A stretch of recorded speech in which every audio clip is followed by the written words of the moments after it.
Dusty Crew. Good morning, USA. Good morning, sports fans. My name is Thomas. And I'm Cameron. And we have another wonderful episode of Good Morning Sports Fans today. But first, Cam, I got to ask you. What's up? What time do you wake up in the morning? So, I have my earliest class during the week is at 9:30. So, I try to do a good job and, set my alarm for 8:30. Yeah. 8 or 8:30. And, usually I wake up for the 9:30. And I try to keep the same consistency because my first class on Mondays and Wednesdays are at 12:45. Yeah. But I'm going to admit, I usually wake up at, 11 those days. But I still set the alarm for, 8 or 8:30. So I do the same thing as you. I'll get up as early as 8, but if I can, I'll get up as late as I want, 11, 11:30. Yeah. But enough of that. We have a great show today. We're going to toss it off to college football with Chris, Eric, and Cam. Welcome back to another week of college football. It's week 6. There's been a lot of action over the weekend. And if you're a Missouri or a Michigan fan, you might want to look away. Now, Cam, there's been some crazy upsets this week. Which one was your favorite? Okay, so my favorite, I'm going to have to go with it. Cuse beating UNLV. Cuse's second ranked win of the year. Again, they seem to be having trouble with their special teams and a little bit on the defense, but a big defensive play by Deuce Chestnut and a great defensive performance by Fadil Diggs. They still scored 41 on us, but took it to OT at least, and a killer game by LaQuinn Allen, 4 touchdowns, beating UNLV 44-41. And so 2 other games that are huge upsets. Of course, you got to talk about Vanderbilt beating Alabama 40-35. So that's Vanderbilt's biggest win ever. They've lost the last 60 games to top 5 teams. And they've also lost 23 straight to Alabama. And this was just a huge win. Great performance by the QB, Diego Pavia. And it just gave them a huge win to build from for the rest of the season. They look pretty promising. They went to OT with Missouri. They beat Virginia Tech. It's a good season so far, 3-2. Yeah, Yeah. if you're a fan, got to be happy about that goalpost too. And also Arkansas beating Tennessee. So Arkansas, they were down 14-3 in the third quarter, and they ended up winning. Quarterback Taylon Green got hurt with a few minutes left, but backup quarterback Malachi Singleton, he was able to win them the game with a touchdown drive with only 1:17 left, and they beat Tennessee. Yeah, he punched that last score, and he did it himself on that last one. Which is a huge upset against a Heisman contender in Nico, and just a team that looked like they really had a chance to make the college football playoffs in Tennessee. Yeah. Eric? Yeah, so then you had A&M beating Missouri. I mean, a game that maybe coming into the year you could throw either way, but Missouri's looked really good, almost dominant. You're lock for the playoffs. Well, guess what? Not anymore. Texas A&M at home, 41-10. Huge win. I mean, kind of a marquee win of this Mike Elko program now. He gets to build off of that. He gets to maybe get this team into the playoff. I think they could sneak in now. And then moving on, out to the West Coast, you have Washington beating Michigan. Michigan, you think, Sharon Moore, he takes over as head coach. Same old, going to keep the program going. It's kind of off to a rocky start. Washington picks up Jed Fish, and it seems like they're going to go back to their winning ways and, carved themselves out a little niche in the Big Ten. Then you got Minnesota beating USC. I was kind of touching on this to start the season. I felt like some of these Pac-12 teams are going to get killed by the ground-heavy run game of the Big Ten. Style of play. Yeah, it's a different style of play. I thought they were either going to do really well or really bad. And Minnesota, kind of a middle-of-the-road Big Ten team, gets out with a win at USC. Experienced head coach, and I think experience is what kind of reigns supreme here. And then you had SMU beating Louisville. I mean, newcomers to the ACC really kind of cementing their spot in this conference and saying, we're a Power 4 team. We've just been playing below our level at a Group of 5 conference, and now they might even win the ACC or contend for the ACC in their first year as a part of the conference. And speaking of winning a conference, Chris, what are your predictions for the conference winners this year? I'm going to go Alabama with SEC. Alabama did not look great against Vanderbilt. As we know, they did lose. But I feel you got to give her credit as due. They did beat Georgia. And I can confidently say that Alabama can pretty much beat Texas. Move to the Big 12, I feel like Iowa State is definitely going to be another good one. ACC going to go with Miami. I feel like they've definitely been, the past 2 weeks have been a little bit shaky, but they've been able to win games. And then Big 10, Ohio State. And then for Group of 5, I'll go Boise State. Yeah, so I got to go Texas in the SEC. I got BYU in the Big 12. I've got Ohio State in the Big 10. I feel like they're getting caught up on a little bit, though. And the Group of 5, I still got to go Boise State, but I can kind of see maybe the Service Academies catching up.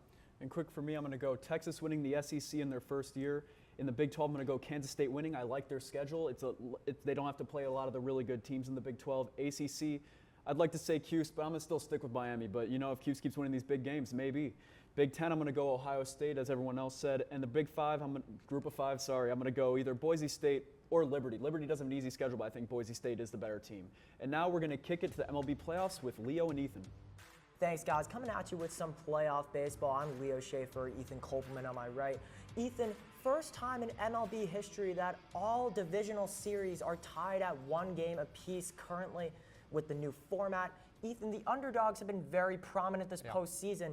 Can you give me 2 teams that have really caught your eye and go a little in depth? Yeah, so first of all, I'm going to go with the Royals, and I think what not enough people are talking about is the Royals' pitching is superior to the Yankees. They have Seth Lugo, who has really revitalized his career this year, and they have other guys too. I mean, they have guys in the bullpen like Brady Singer. They have Michael Lorenzen, who were starters in the regular season, and what gives their pitching so much versatility is that they can go long innings now out of the bullpen. They also have 2 guys in Urseg and Chris Bubich, who have been really good towards the end of the season down the stretch. The other team I'm going to go with, I don't even know if you can call them an underdog anymore. The New York Mets, who are on their way, I believe, as we just checked about 5 minutes ago, to going 2-1 in the series. There's the certain energy about the Mets. I know this sounds a bit weird, but when I saw Jesse Winker slam his helmet into the ground after scoring that insurance run against the Brewers, I thought to myself, there's something different about this team. There's something different. There's a different energy there. There's a belief in the clubhouse. And they've come into the series. They've come into, really the whole second half of the season. They've been hot. So the Mets have looked really good, and I think they're going to, continue to look good. And I think they're going to beat the Phillies too. Hopefully your point stands in November. The 2 teams that I'm really attracted to right now, the Detroit Tigers, the Motown Magic is definitely living up to the hype right now. A lot of underrated players on that team, but one that stands out to mind is Kerry Carpenter. In 2020, he had to work a side job at a sporting goods store to try to get some money due to the minor league season being canceled for the pandemic. He also lost his father, Ken, due to cancer, and now he's playing on one of the biggest stages for one of the best stories in the MLB. In terms of the Padres, I really wouldn't call them an underdog. I think that series is very neck and neck, but very solid team. Definitely the best wild card team, I would say, out of both leagues, the AL and the NL. But that series should be interesting, and my prediction, whoever wins that series will win the World Series in November. Both those teams look incredible. I'll just say really quickly, too, when I was watching that last Tigers game, they're almost like the Mets in a way. When the Tigers pulled Screwball and they hadn't scored a single run in the game, I thought it would be very difficult for them to come back. Class A, who has been almost unhittable, your guy, Kerry Carpenter, 3-run homer to put them ahead and really make it super difficult for Cleveland to come back. That's a huge momentum swing their way. Do I think they're going to win the series? No, I just don't think they have enough, but that's going to give them a really good chance, I think. Unfortunately, I do have to agree with you. I think the Guardians will win that series. I think they're just very loaded talent-wise. Class A, the best closer in the MLB right now. They've got a ton of good hitters. Jose Ramirez, always been there. Stephen Kwan. Jackenzie Noel, even. Jackenzie Noel is one of my most underrated You're overrating players. him a little bit, I think. I think you're overrated. He's a good player. You think Really? you're You see overrating that him a throw little from the outfield? It was a very good throw. Very good throw. There we go. Got you to say something nice about him. All right. What are your World Series predictions, if I mind asking? So I'm going to go with the Mets. I've seen them play, and everybody in that lineup is hitting so well right now. Their pitching has been able to get it done. I know the bullpen isn't that good, but look at this. Sean Manaea pitched into the 8th inning today, so I think I'm going to go with the Mets. What about you, Leo? I don't want to say the Mets as a Mets fan, but I think the San Diego Padres, which are not an underdog, I think that's top 5, top 3 with Tatis, Machado, Profar. You can throw in Cronenworth in there too. Luis Arraez, can't forget about Luis Arraez, best hitter in baseball right now. I think that team definitely has a deep shot to go all the way. And their bullpen, definitely slept on. Toss it now to Stacy and Tommy with NBA. Hello, everybody. My name is Stacy Carter II, and I'm joined by Tommy Rooney. And we're going to talk about the NBA Awards.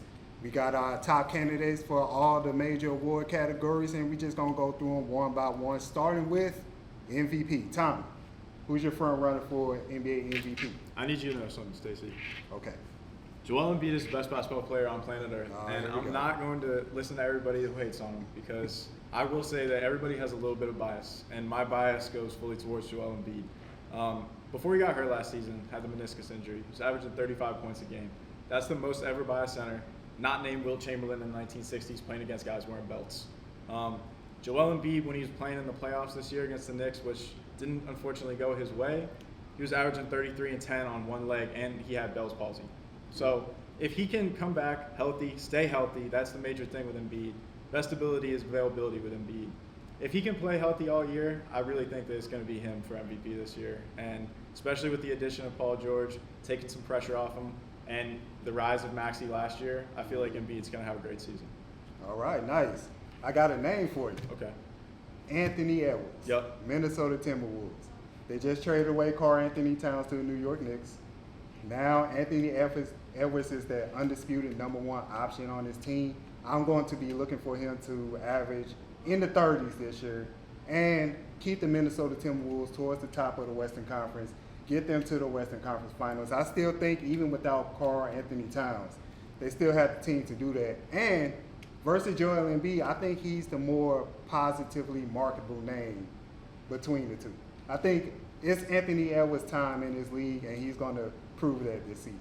Yeah, I agree. I mean, Ant is one of the most marketable players in recent memory. It's just his personality really comes out on the basketball court, and it's hard not to root for him. His usage is also going to go way up this year with them not having Cat anymore, so I like that pick too. All right. Let's talk Defensive Player of the Year.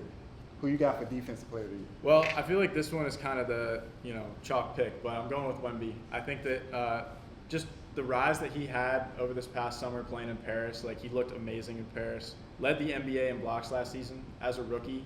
That's been done one time before, and it was Manute Bol, rest in peace, in 1985. He was second in Defensive Player of the Year voting behind Gobert. He was first team all defense, which no rookie has ever done before. And only 5 have ever been on the second team, and they're some of the best centers of all time: Tim Duncan, Kareem, Hakeem, David Robinson, and Manute Bol. So I think it's going to be Wemby, and he has an 8-foot wingspan, 9-foot wingspan, could average 5 blocks a game this year. So I think it's going to be him. As long as it ain't Gobert this time, I'm good with anybody. No more. All jokes aside, I'm going with Chet Holmgren. Yep. With the Oklahoma City Thunder. He was tied for 4th last year in blocks with 2.3 points blocks per game, averaged near 8 rebounds a game. I think he has the same defensive skill sets as Wemby. Yeah. But offensively, of course, I'm going to give it to Wemby. But I think Chet Holmgren could make a difference defensively for the Oklahoma City Thunder and have them number one again. If he does that, I would like him to up his rebound numbers, get in that double digits. If he does that, then I think he can give Wemby a run for this money. Yeah, I agree. I think that Chet, even though I don't personally love him, just kind of seems like a little bit of a punchable face.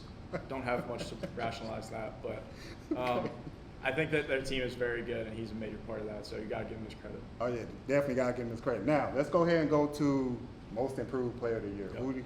Who you have for that? This one's tough because you're never sure who's going to take that major leap. I'm going to go with Evan Mobley, the Cleveland Cavaliers. He got a huge extension this year, 5 years, $224 million with the Cavs. Cavs went all in with that core, and then this past playoff run against Boston, he really upped his game from the regular season. 21-9 after averaging 16-9 in the regular season. So I think that he's going to continue to take that climb, and I think the Cavs could be, a good team this year. So. All right, I got a name for you from your hometown. Okay. He definitely needs to improve after what happened last year. Jordan Poole. Yeah. Jordan Poole last year averaged 17 points per game. Yeah. That was 3 down from the previous season. His efficiency was down too. He only had 41% from the field. He needs to work on his efficiency, up his points per game, get into 2025. He can't play like a 6-man no more. He's a starter now, so he has to up his level with the Washington Wizards if they want to do something next year. I agree. I mean, he's got to play like a starter. He's been playing like a 6-man, and they gave him a huge contract. And great swag, though. But really quick before we get out of here, Rookie of the Year, who do you got? I got Donovan Clingan with the Portland Trail Blazers. I think that if they trade away DeAndre Ayton, which has been rumored so, he'll have that greatest opportunity of all the rookies to showcase his skill sets. I'm going to go Zach Edey, 22-year-old rookie who's played all 4 years at Purdue, was the National Player of the Year twice in college, and he averaged 25, 12, and 2 blocks a game in college. So I think this rookie class is kind of weak, so I feel like he could be the Rookie of the Year this year. All right. Well, we'll see who's going to win what award this year. Now let's pass it to Andrew and Jack for NHL coverage. Thanks, guys. Welcome to the NHL Recap. My name is Jack Ziskin alongside Andrew Sullivan, and we're going to start off with a brief look at the NHL Awards season, and from there we're going to go into divisional playoffs and Stanley Cup predictions. Andrew, starting off with those with the Hart Trophy, who's your pick? With the Hart Trophy, I think McKinnon is going to win it again. He's just such an excellent player. Now, he won't have the help of some of his teammates because they are out for the year, but I think he's just the second best player in the league behind Connor McDavid. What about you, Jack? I'm going to go with Austin Matthews, first year under a new head coach. Craig Berube, is my Jack Adams pick for this season, and I have Toronto doubling up in these two categories, respectively. I think Pete DeBoer will take the Jack Adams. I think Dallas is, while pretty underrated this year, they're going to take a big step in the regular season. I don't know if that will translate over to the playoffs, but I think they will do well. The only problem they need to fix up is going to be their defense, with Heiskanen having to carry a lot of the load.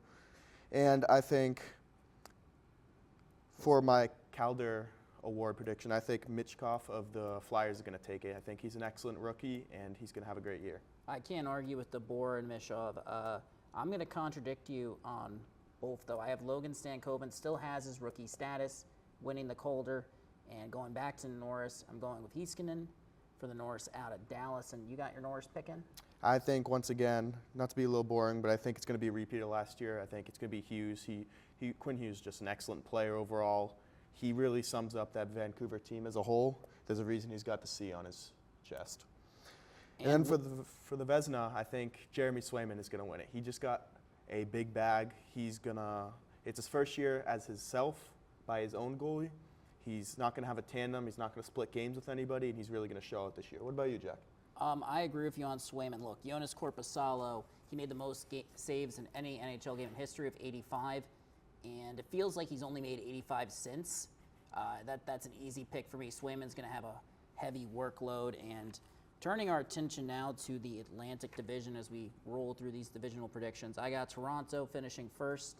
I think we both agree on that, right? I think this is a clean sweep. We got Florida second, Boston third, and Boston's really a pick by default. Yeah, I think Boston is a team with that culture, and Jim Montgomery is the coach, that they will always find a way to make the playoffs through the conference. But I think they lack depth. Their fourth line this year, it was already pretty bad last year. I think it's pretty atrocious this year. They lost some key guys. They did gain some guys like Elias Lindholm and Zadorov for the defense. But overall, I think not having the goalie tandem is going to hurt them, because that's their identity for the last couple of years. Now, for the Metropolitan, I think it's going to be a clean sweep of New York and New Jersey teams. I think the Rangers are going to win the Metropolitan, with New Jersey coming second. I think the Islanders will sneak in third. What about you, Jack? I agree with you on this. Not to be boring, Max Siplakov-Sippy, as he's known, big signing out of the KHL for the New York Islanders. He's really going to give them that extra punch in the top six they've needed. And as we turn our attention to the wild card, we both have Metro teams making it. We both have Washington. I have them as the 7th seed. And for the 8th seed, I'm actually going to go with the Philadelphia Flyers, because this is just, if you look at Carolina's roster, they have no second line center unless you count Jack Drury. They currently have listed on the depth chart as 4. They could make it, and they should make it over the Flyers. I just don't know if they're going to make the necessary adjustments in time. And with this aging D-core featuring Brent Burns and so-so goaltending, average goaltending, I don't see it this year. I'd have to disagree with you. I think because of that culture and that coach down there in Carolina, they'll find a way to make it in as the 8th. But now as we head over to the West, I actually have Dallas winning the Central, with Colorado second, and a sneak pick of Nashville in third. Nashville made a lot of great signings. While they are on the older side, I think if they can stay healthy, they will be a very productive team. What are your thoughts on the Central? Well, look, the Predators are on track to win the 2017 Stanley Cup. I mean, that's the average age of their roster is about 37 years old, I want to say. You don't need to check that. That's probably what it is. In all seriousness, I have Colorado taking that division. As we turn our attention specific, we both have Vancouver, Edmonton, Vegas. And for the wild card, we got Anaheim and Utah. I actually have Winnipeg over Utah. Scott Arnell won 11 games in his last season as coach for a reason. Columbus. Want to take a brief moment to acknowledge the tragic passing of Johnny and Matthew Goudreau over the summer. And with that, we're going to toss it to... Thanks, guys. Welcome back. This is our NFL analyst, Jake Bowen, and I'm Joel Palacic. Today we will be recapping some marquee games from a great slate of NFL. This past weekend we had outstanding quarterback performances, thrilling games. It was just so exciting overall. And you know what else is, Jake? This new studio in the Newhouse Sports Media Center. I know, right? Look at it. It's awesome, right? So one big surprise from this weekend was Kirk Cousins' monster game as the Falcons snuck past the Buccaneers in overtime. Jake, I have one question for you. Do you like that? We like that, Joel. What a performance from Kirk Cousins. A career-high 509 yards through the air, 4 touchdowns. It's the most for a Falcon quarterback since Matt Ryan's 503-yard performance in 2016. I think Atlanta has finally found their guy. This Falcons team is a lot better than last year. And so is this division. 2 years ago, the NFC South was unwatchable. Now, it feels like more people are tuning in. Now, grab your tea and crumpets and your fish and chips as we head across the Atlantic to London, where the Jets faced off against the Minnesota Vikings in a battle between 2 star wide receivers in Garrett Wilson and Justin Jefferson. But Jake, this one turned into a bit of a defensive battle as there were 5 total turnovers and 7 total sacks combined. Yeah, you're exactly right, Joel. The Vikings were able to eke out the win, improving to 5-0 for the first time since 2016. I want to focus on the Jets, though. Another sloppy performance by Aaron Rodgers. Last week, it was the first time Rodgers did not throw a touchdown pass at home. And after his 3 interceptions from last week, I'm really concerned for this New York Jets offense. It's the best New York offense I think I've ever seen on paper, but they're performing subpar, and that's really concerning to me. Obviously, a lot of time to fix that. But with the breaking news of Robert Saleh, the head coach, being fired this morning, I don't know if they can push through that adversity. Yeah, I'm very curious to see how the Jets react to that. So next, onto the home of Skyline Chili, yes, Cincinnati, where the Ravens snuck past the Bengals in another overtime game. Here we saw an epic quarterback duel between Lamar Jackson and Joe Burrow. I mean, they just put on a clinic, combining for nearly 800 yards and 10 total touchdowns. I'll hand it off to you, Jake, to go in depth on an instant classic. Yeah, listen, the Bengals cannot catch a break. Joe Burrow has been playing unbelievable this season, and he showed that in this game. He's got 12 touchdowns and only 2 interceptions on the season, but the problem is the Cincinnati defense. 29 points per game allowed, the second most in the National Football League. On the other hand, the Baltimore backfield is undoubtedly the best backfield in the NFL. Lamar Jackson, 348 passing yards and 4 touchdowns. And then on the ground, Derrick Henry, 92 rushing yards, another monster performance, 6.1 yards per carry, and a touchdown to round it off. But I want to zone into this fourth quarter. Remember, the Bengals were up 10 late in this one. On a 2nd and goal, Lamar Jackson fumbles the snap, but then picks it up, rolls out to his right, stiff-arms Sam Hubbard, who, by the way, leads the Bengals with sacks, and he's able to throw a crossbody throw between 2 defenders to Isaiah Likely, a monster catch at a critical moment in that game that would propel them to the win. You know, if that's not a SportsCenter top 10-esque moment, I don't know what is. And it brought me back to 2019, where he did just another amazing play against Cincinnati. He hit the nastiest spin move, breaking ankles, and accelerated for a 47-yard touchdown. He's a magician like Houdini. You know that Kevin Harlan call? How can you forget it? Now let's take a trip to the Steel City where the Cowboys face the Steelers. Despite losing the turnover battle 3-1, the Dallas offense had enough to stay in the game and come out with a victory, led by a great performance from Jalen Tolbert. Yeah, we had history on Monday and Sunday. Dak Prescott was the first quarterback to throw for a touchdown pass in the same game on 2 different days. But in all seriousness, Dallas looked sloppy. Prescott was the reason the Cowboys won, but could have lost this game. Look, if this team wants to make a run, I feel that they need to utilize and limit the turnovers and rely on guys other than CeeDee Lamb. And I think Tolbert's performance is a key aspect of what they have to focus more on. You know, I completely agree with you, Jake. So that will do it for this week's NFL recap. That's Jake Bowen. I'm Joel Polaczyk. Let's send it over to Mikey, Cedric, and Sydney for NFL's preview for next weekend. Thanks, guys. Sydney Chan, Mikey Lamar, Cedric Derecho here to talk our NFL next week previews we've got 3 great games, 2 Sunday matches, and 1 Monday New York State showdown. Let's start with the Detroit Lions at the Dallas Cowboys. Mikey, we'll start with you. What are your thoughts for this game? That one should be a good one for sure, NFC matchup.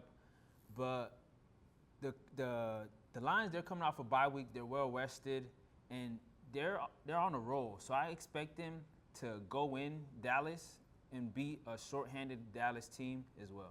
Yeah, what about you? I have the same thing. I have the Lions winning in Dallas. Again, as Mikey said, they are well rested. The big question here is can the Cowboys' rush defense stop Jahmyr Gibbs and David Montgomery? I say no. Give me the Lions. I mean, I agree. I'm going to go with the Lions as well. I think going off of the Cowboys' last week game, yeah, the Lions did have a bye. The Cowboys did end up winning, but just barely. They just beat the Steelers 20-17, and they're also having some key injuries with their wide receiver, Brandon Cooks. As well, the Lions are one of the better defensive teams in the league. So I'm not super sure the Cowboys are going to be able to pull through on this one. I'm going Detroit as well. Let's move on to our next Sunday game, which should also be a super exciting one. The Washington Commanders at the Baltimore Ravens. Cedric, we'll start with you.